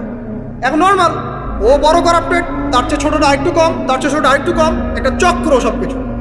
এভরিবডি ইনভলভ এগুলোর মধ্যে, টপ টু বটম সবাই ইনভলভ। এরকম সিচুয়েশনে আমরা কিভাবে দিন নিয়ে পালন করবো যদি শক্ত না হই? সব চলে যাচ্ছে আজ থেকে, সব চলে যাচ্ছে। একটা সময় ছিল একজন মুসলিম ব্যক্তিকে অন্যায়ভাবে মেরে ফেলবে, একজন মুসলিম নারীকে অন্যায়ভাবে রেপ করবে, মানুষ চিন্তাই করতে পারবে। একজন মুসলিম নারীর সম্ভ্রম বাঁচানোর জন্য এই ভারতবর্ষে সশস্ত্র যুদ্ধ হয়েছে বিন কাসিমের নেতৃত্বে, একটা মেয়ের ইজ্জত বাঁচানোর ইস্যুকে কেন্দ্র করে। এখন লক্ষ লক্ষ মুসলিম মেয়ের ইজ্জত নষ্ট করা হচ্ছে, কারো কোনো ফিলিংস নাই, স্বাভাবিক। একটা রাষ্ট্রদূতকে হত্যা করেছিল তাবুক যুদ্ধের সময়, নবী সাল্লাল্লাহু আলাইহি ওয়াসাল্লাম 30,000 সৈন্য নিয়ে ধাওয়া করেছিলেন। এত বড় সাহস আমার রাষ্ট্রদূতকে হত্যা করো? এখন সারা বিশ্বে লক্ষ লক্ষ মুসলিম হত্যা করা হয়েছে, কারো কোনো ফিলিংস নেই। বলতে যাচ্ছি আপনাদেরকে, সব কিছুকে নর্মাল করে ফেলা হয়েছে। কয়দিন পর দেখবেন ছেলে নর্মালি বিয়ে করে ফেলবে। দেখেন এখন একটু চক্ষু লজ্জা কাজ করে যে আমি সমকামী, মানুষ কি মনে করবে। আস্তে আস্তে দেখবেন এমন সময় আসবে ও মনে করবে যে নর্মাল। সব কিছুকে এই মিডিয়ার মধ্যে দিয়ে নর্মাল করা হচ্ছে। এসব মিডিয়াগুলো ইউজ করা থেকেও দূরে থাকা উচিত। আল্লাহ পাক আমাদেরকে হেফাজত করুন, আমিন। আসুন, ফজরের সালাতের কথা বলছিলাম, আমি অনেক দূরে চলে গেছে। জাস্ট পড়েন, ফজরের নামাজ পড়েন, সময়টা কাজে লাগান। আমি বলছি সময়গুলোকে কাজে লাগান। ফজরের পর খাওয়া দাওয়া করবেন, রাসূলের সুন্নাহ মতো খান, ইবাদত হবে ইনশাআল্লাহ। এরপরে আপনি কিছুটা সময় এক্সারসাইজ করেন, খেলেন, মাঠে গিয়ে খেলেন, কোনো সমস্যা নাই। ওই টিকটক চালানোর চাইতে, পর্ন দেখার চাইতে মাঠে গিয়ে খেলেন। মাঠে ফুটবল খেলেন আধা ঘন্টা, বা ক্রিকেট খেলেন, বা এমন কোনো খেলা খেলেন যে খেলাটাতে আপনার শারীরিক কসরত হচ্ছে, তাও খেলেন। অথবা এগুলোতে সুযোগ না থাকলে আপনি চলে যান জিমে গিয়ে জিম করেন, ফিজিক্যালি কাজ করেন। অথবা মাঠে গিয়ে আপনার বাবাকে সাহায্য করেন, আপনার বাবা যে গেছে মাঠে তাকে সাহায্য করেন। আল্লাহ পাক আমাদেরকে তৌফিক এনায়েত করুন, আমিন। ফিজিক্যালি ফিট থাকার চেষ্টা করা হোক। এরপরে আসেন, সকাল 10টার দিকে যখন চলে আসবো আমরা, তখন আমরা চেষ্টা করবো 2 রাকাত চাশতের নামাজ পড়ার জন্য, বা সলাতুদ দুহা যেটাকে বলা হয়। সলাতুদ দুহা যে ব্যক্তি পড়বে তার রিজিকে আল্লাহর পক্ষ থেকে বরকত নেমে আসবে। এরপর কি করবেন? এরপর আমরা হয় কেউ যাবো স্কুলে, কেউ কলেজে, কেউ হয়তো অফিসে, কেউ ব্যবসায়। আমরা এখন সবাই আমাদের এক কর্মক্ষেত্রে যাব। যারা শিক্ষাক্ষেত্রে যাব স্টুডেন্ট হিসেবে, তারা চেষ্টা করব কি, আমরা চেষ্টা করব যে আমরা যে জ্ঞানটা অর্জন করছি এই জ্ঞানটাকে যেন ইসলামের কল্যাণে কাজে লাগাতে পারি। আপনি জেনারেল লাইনেই পড়েন আর মাদ্রাসা লাইনেই পড়েন, একই নসিহত। আর যারা মাদ্রাসা লাইনে পড়বেন, সকালবেলা উঠে মাদ্রাসায় যাবেন, তারা নিঃসন্দেহে আল্লাহর বাছাইকৃত বান্দা, সৌভাগ্যবান বান্দা। তাদের উচিত হবে না দিনের জ্ঞানটাকে দুনিয়ার জন্য ব্যয় করা। তাদের উপর বেশি দায়িত্ব বর্তাবে যে তারা যেন দিনের জ্ঞানটাকে দিয়ে আল্লাহর জমিনে দিনটার প্রচার এবং প্রসার ঘটায়। আল্লাহ পাক তাদেরকে কবুল করুন, আমরা দোয়া করি। তো পড়াশোনা করতে যারা যাব আমরা এই চিন্তা করে যাব। যারা পড়াতে যাব তারাও চিন্তা করবো যে এমন কিছু শেখাবো যেটা শিখলে আমার স্টুডেন্টের পরকালটা টিকবে, দুনিয়াতেও কল্যাণ হবে, পরকালটাও টিকবে ইনশাআল্লাহ। জেনারেল নলেজগুলো খুব ইম্পর্টেন্ট। ইসলামিক নলেজগুলোর সাথে সাথে আমাদেরকে অবশ্যই ইংরেজি বলেন, সায়েন্স বলেন, এই যে আপনার ম্যাথামেটিক্স বলেন, পলিটিক্যাল সায়েন্স বলেন, জিও পলিটিক্স বলেন, ইকোনমিক্স বলেন, মেডিকেল সায়েন্স বলেন বা ইঞ্জিনিয়ারিং বলেন, এগুলো পড়তে হবে, জানতে হবে। না জানলে আমরা কি করব? আমরা কিন্তু বহির্বিশ্ব থেকে ছিটকায় চলে আসবো, আমরা কিন্তু ওদেরকে চ্যালেঞ্জ করতে পারবো না। তো এই জন্য কোরআন সুন্নাহর জ্ঞানের সাথে এই জ্ঞানগুলোও লাগবে। অতএব যে যেখানে পড়াশোনা করছেন অনেস্টির সাথে পড়াশোনা করেন, আপনার জ্ঞানটাকে ইসলামের কল্যাণে কাজে লাগানোর চেষ্টা করুন। এটা গেলে এডুকেশন সেক্টর। যারা আমরা ব্যবসায় যাব, রাতে তাহাজ্জুদ পড়েছি, ফজর জামাতে পড়েছি, ইশরাক পড়েছি, এখন কি ব্যবসায় গিয়ে মাপে কম দিব? ওখানে ইবাদত নাই, ওখানে ব্যবসায় মাপে কম দেওয়া যাবে না। ওখানে গিয়ে কি আমি মাল মজুত করব? ওখানে গিয়ে কি আমি মালের মধ্যে পণ্যে ভেজাল দিব, মিশাবো? একজন সৎ এবং অনেস্ট ব্যবসায়ী, নবীজি বলছেন সাল্লাল্লাহু আলাইহি ওয়াসাল্লাম, একজন সৎ এবং অনেস্ট ব্যবসায়ী কিয়ামতের মাঠে নবীদের সাথে থাকবে ইনশাআল্লাহ। আর যারা মাপে ভেজাল দিবে, পণ্যে ভেজাল দিবে, অন্যকে ঠকাবে, নবীজি বলছেন মান ওয়াশানা ফালাইসা মিন্না, যে ব্যক্তি মানুষের সাথে ধোঁকাবাজি করে, প্রতারণা করে, মাপে কম দেয়, ঠকায়, মজুত করে, জনগণকে কষ্ট দেয়, গভর্নমেন্টকে চাপে ফেলে, এরা আমাদের উম্মতের অন্তর্ভুক্ত। অতএব ব্যবসা করলেই যে পার পেয়ে যাবে এমন নয়। ব্যবসা করতে হবে করার মতো আমানতদারিতার সাথে। অবশ্যই মাপ ঠিক রাখতে হবে, মজুতদারি করা যাবে না, আমাদের পণ্যে ভেজাল মিক্স করা যাবে না, কৃত্রিম সংকট তৈরি করা যাবে না। এগুলো যদি করেন তাহলে আপনার নাম যেমন উম্মতে মুহাম্মাদি থেকে কাটা পড়ে যায়, দুনিয়াতে আল্লাহর পক্ষ থেকে দুইটা আযাব আসে। এক হচ্ছে ওই জনগণের মধ্যে, ওই জনসমষ্টির মধ্যে দুর্ভিক্ষ নেমে আসতে পারে এবং বৃষ্টিপাত বন্ধ হয়ে যেতে পারে। আরেকটা হচ্ছে ওই জনগণের উপরে জালেম শাসককে আল্লাহ পাক চাপিয়ে দিবেন। এটা আযাব কাদের কারণে আসলো? এক শ্রেণীর ব্যবসায়ীর কারণে আসলো। কিছু কিছু মানুষের ফলে সারা নেশন সাফার করে। যেমন এই যে যারা দেখবেন অনলাইন অফলাইনের মধ্যে অশ্লীলতা ছড়িয়ে বেড়াচ্ছে, নোংরামি, ফাহেসা, বেপরদামি এর ছড়িয়ে বেড়াচ্ছে, এদের কারণে সমাজের মধ্যে এমন সব রোগ ব্যাধি আসবে যেগুলো আগে আমরা নামও শুনি নাই। হাদিস, যারা মুসলিম সমাজের মধ্যে মানে বাদ্যযন্ত্রকে হালাল মনে করে নিবে, মদকে হালাল মনে করে নিবে, জেনাকে হালাল মনে করে নিবে, এইসব মানুষদের কারণে ভূমি ধসের আযাব আসবে এবং আকৃতি পরিবর্তনের আযাব আসবে। শেষ জামানার হাদিসগুলো পড়ে দেখেন। তো এখানে পাপ করছে এক শ্রেণীর মানুষ, ফলাফল ভোগ করছে সবাই। সো যারা ভালো মানুষ তাদের উচিত হবে এগুলোকে প্রোটেক্ট করা, ডিফেন্ড করা, এগুলোর বিরুদ্ধে বলা বা লেখা বা কিছু করা। সূরা নূরে আল্লাহ পাক বলছেন ইন্নাল্লাযীনা তাশিআল ফাহিশাতু ফিল্লাযীনা আমানু, যারা মুমিনদের মধ্যে ফাহেশা, নোংরামি, অশ্লীলতাকে ছড়িয়ে দিতে চায়, পছন্দ করে, ইন্নাল্লাযীনা ইউহিব্বুনা আন তাশিআল ফাহিশাতু ফিল্লাযীনা আমানু লাহুম আযাবুন আলীমুন ফিদ দুনিয়া ওয়াল আখিরাহ, দুনিয়া এবং আখিরাতে এদের জন্য ভয়ঙ্কর শাস্তি আছে। আর আমাদের কাছে এরাই রকস্টার, যারা মুসলিম সমাজের মধ্যে বেপরদামি, অশ্লীলতা, ফাহেশা এগুলো ছড়িয়ে দিচ্ছে, জেনা, এরা আমাদের আইডল। এখন ওদের পোস্টার বাসায় লাগিয়ে রাখে, ওদের সাথে একবার দেখা করতে পারলে জীবন সার্থক হয়ে যায়। আল্লাহর কাছে ওদের কি দাম আছে যতক্ষণ না তওবা করে ফিরে আসছে? একজন ভ্যান চালক, একজন ইমানদার ভ্যান চালক, রিক্সা চালক, যে 5 ওয়াক্ত নামাজ পড়ে, সে আল্লাহর কাছে ওর চেয়ে অনেক বেশি সম্মানিত। ওই ভ্যান চালকের কাছে কি অটোগ্রাফ নেন আপনি? রিক্সাওয়ালার কাছে কি অটোগ্রাফ নেন? এইসব এই হ্যামিলনের বাসিওয়ালার পিছনে না গিয়ে এরা যুব সমাজকে টেনে নিয়ে যাচ্ছে অশ্লীলতার দিকে, ফাহেসা কাজের দিকে, বেফাস কাজ, কোনো পরকালীন কোনো স্বার্থ নাই। বিনোদনের নামে, সংস্কৃতির নামে এরা মানুষকে দিকে টেনে নিয়ে যাচ্ছে। আর আমাদের যুব সমাজ, তোমাদেরকে আমি আইডল দেখাবো ইনশাল্লাহ পরের লেকচারগুলোতে। খালিদ বিন ওয়ালিদ তোমার আইডল, আলী ইবনে আবি তালিব তোমাদের আইডল, মুহাম্মদ সাল্লাল্লাহু আলাইহি ওয়াসাল্লাম তোমার আইডল, ইমাম হুসাইন তোমার আইডল, মোহাম্মদ বিন কাসিম তোমার আইডল, তারেক বিন জিয়াদ তোমার আইডল, ওমর ইবনুল খাত্তাব তোমার আইডল। আইডল খুঁজে পাও না তোমরা জীবনে আইডল খুঁজে পাও না? কাকে ফলো করবা?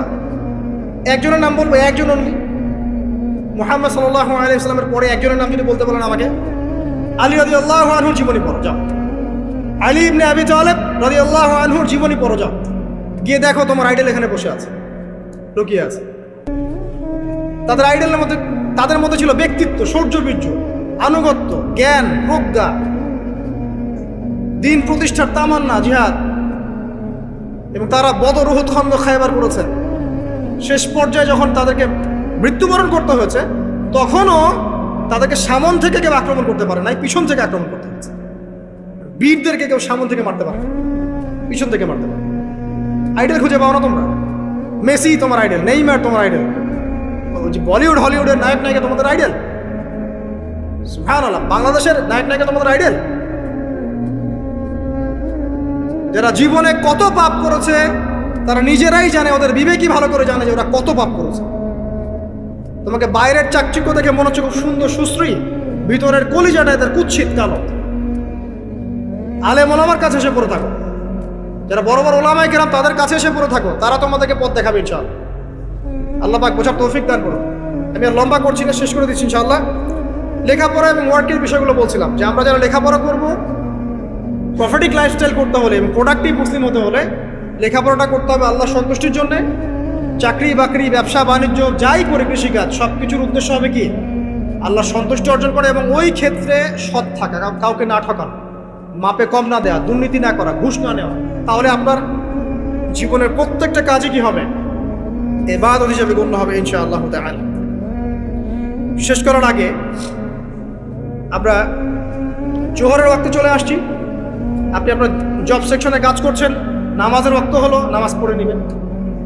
আচ্ছা, নামাজের আগে আপনি 4 রাকাত সুন্নত পড়বেন, শেষে 2 রাকাত। চেষ্টা করবেন দিনে 12 রাকাত সুন্নত পড়ার জন্য। ফজরের আগে 2, জোহরের আগে 4, পরে 2, 6 8 8, মাগরিবের পরে 2, এশার পরে 2। এই যে মোট 12 রাকাত সুন্নাত যে ব্যক্তি নিয়মিত পড়বে, জান্নাতে আল্লাহ পাক তার জন্য একটা ঘর নির্মাণ করবেন ইনশাআল্লাহ তাআলা। প্রতিদিন একটা ঘর, প্রতিদিন একটা করে ঘর আপনি পেতে পারেন মাত্র 12 রাকাত নফল বা সুন্নাত আদায় করার মধ্য দিয়ে। জোহরের ওয়াক্ত চলে আসলো, আমরা যেখানে থাকি, স্কুলে বা কলেজ ইউনিভার্সিটিতে বা চাকরি ক্ষেত্রে, নামাজটা পড়ে নেবেন।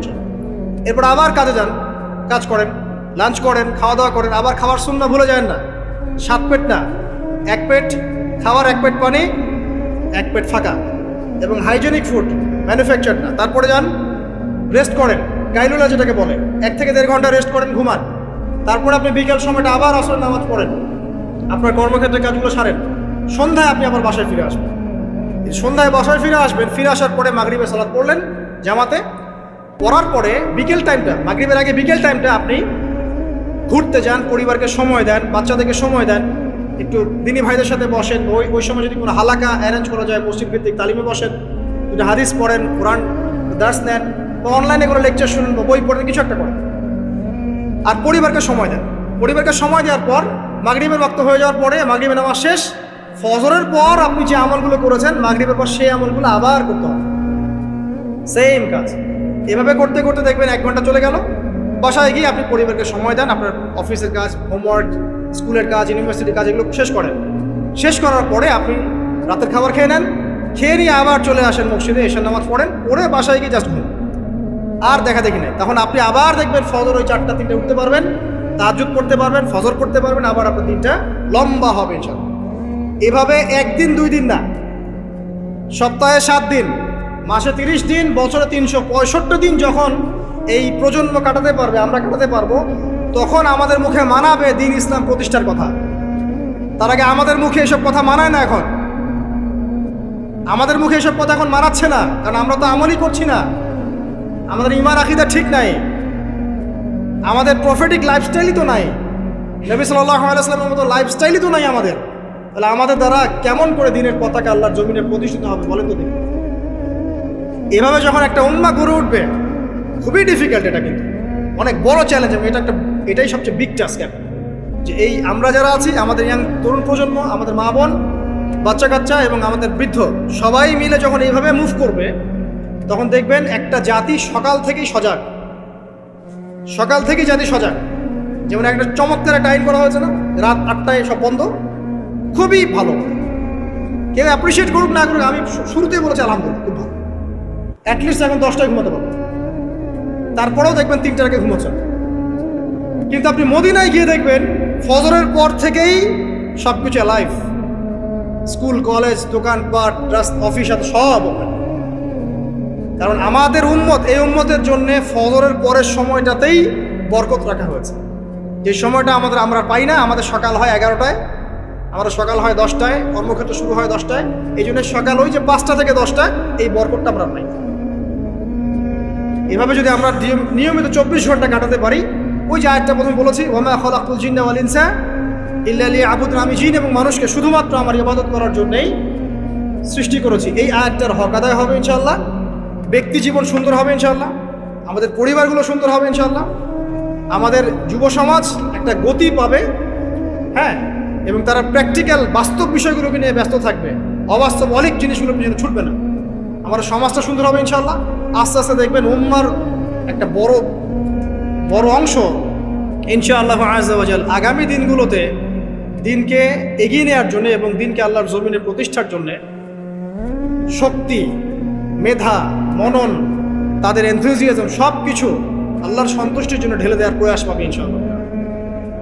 তার আগ পর্যন্ত আসলে এগুলো শুধুমাত্র তাত্ত্বিক কথাবার্তা বলে লাভ নাই, প্র্যাকটিক্যালি যখন আমরা এগুলো করতে পারবো ইনশাআল্লাহ তাআলা, তখন দেখবেন সবার মধ্যে একটা ইমানের চেতনা জাগবে, ইমানি চেতনা জাগবে, আমল করার স্পৃহা বাড়বে, ঐক্য বাড়বে, কমিউনিটি বাড়বে, এবং আমাদের হৃদ্যতা বাড়বে, অ্যাক্টিভিটিস বাড়বে, হায়াতেও বরকত হবে, রিজিকেও বরকত হবে, দুনিয়া আখিরাত ইনশাআল্লাহ ভালো হবে।